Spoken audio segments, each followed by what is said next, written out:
आइए जानते हैं मंकी पॉक्स के बारे में। मंकी पॉक्स, इसको एमपॉक्स के नाम से भी जाना जाता है। WHO यानी वर्ल्ड हेल्थ ऑर्गेनाइजेशन ने इसे इंटरनेशनल पब्लिक हेल्थ इमरजेंसी घोषित किया है।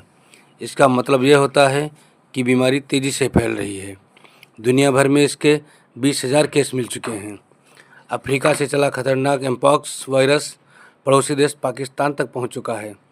अब हमें ज़्यादा सतर्क रहने की आवश्यकता है। पहली बार मंकी पॉक्स वायरस 1958 में खोजा गया था, जब डेनमार्क में रिसर्च के लिए रखे 2 बंदरों में चेचक जैसी बीमारी के लक्षण सामने आए थे।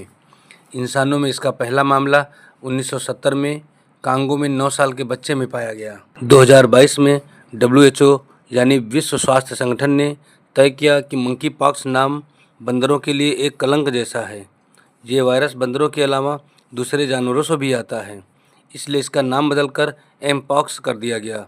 अब पूरी दुनिया में एमपॉक्स के नाम से जाना जाता है। एमपॉक्स एक दुर्लभ बीमारी है जो कुछ हद तक चेचक के समान है। एमपॉक्स वायरस के कारण होता है। यह वायरस पशुओं से इंसान में फैल सकता है और फिर इंसान से इंसान में भी फैल सकता है, खासकर तब जब कोई संक्रमित व्यक्ति के साथ नज़दीकी संपर्क में आता है। मंकी पॉक्स एक व्यक्ति से दूसरे व्यक्ति में निकट संपर्क से फैलता है, जैसे कि वायरस वाले किसी व्यक्ति को छूना या उसके पास रहना। यह संक्रमित व्यक्ति द्वारा छुई गई दूषित सतहों या वस्तु से भी फैल सकता है। आइए जानते हैं एमपॉक्स के लक्षण कौन कौन से हैं। एमपॉक्स आमतौर पर गंभीर नहीं होता, लेकिन कुछ मामले में यह गंभीर भी हो सकता है। इसके लक्षणों में बुखार, सिरदर्द, सूजन लिम्फ नोड्स, मांसपेशियों में दर्द और त्वचा पर फफोले या चकत्ते होना शामिल है। यह चकत्ते चेहरा, हाथ, पैर और शरीर के अन्य हिस्सों में भी हो सकते हैं। इन फफोलों या छालों में मवाद भर जाता है और धीरे धीरे सूखकर ठीक हो जाते हैं। एमपॉक्स के कारण पूरे शरीर पर दाने हो जाते हैं। संक्रमण के बाद लक्षण 5 से 13 दिनों के बीच दिखाई देते हैं और इन्हें दिखने में 21 दिन तक का समय भी लग सकता है। वयस्कों की तुलना में बच्चों में गंभीर लक्षण होने का खतरा अधिक होता है।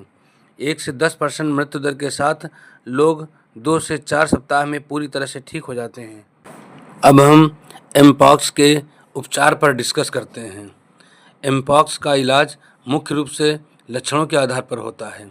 रोगी को आराम, दवाइयाँ और त्वचा के फफोलों की देखभाल दी जाती है। इसके अलावा संक्रमित व्यक्ति को दूसरे से दूर रखना जरूरी होता है ताकि यह बीमारी फैल न सके।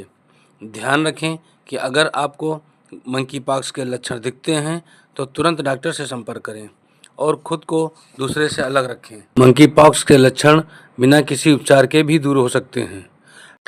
हालांकि चेचक मंकी पॉक्स के प्रकोप को नियंत्रित करने के लिए वैक्सीन, एंटीवायरल और वैक्सीनिया इम्यून ग्लोबुलिन (VIG) की सिफारिश की जाती है। हल्के मामले में एमपॉक्स के लिए कोई टीका या दवा उपलब्ध नहीं है। लोग अपनी प्रतिरोधक क्षमता से ही ठीक हो जाते हैं। आइए जानते हैं एमपॉक्स से बचाव कैसे करें।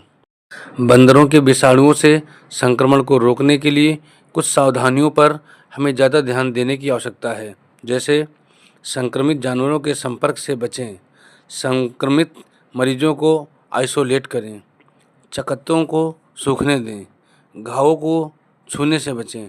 किसी मरीज का इलाज करते समय स्वास्थ्य कर्मियों को व्यक्तिगत सुरक्षा उपकरण PPE पहनना चाहिए। यदि आपको वीडियो पसंद आई हो तो शेयर और सब्सक्राइब करें, जिससे अन्य लोग भी लाभान्वित हो सकें। स्वस्थ रहें, सुरक्षित रहें। धन्यवाद।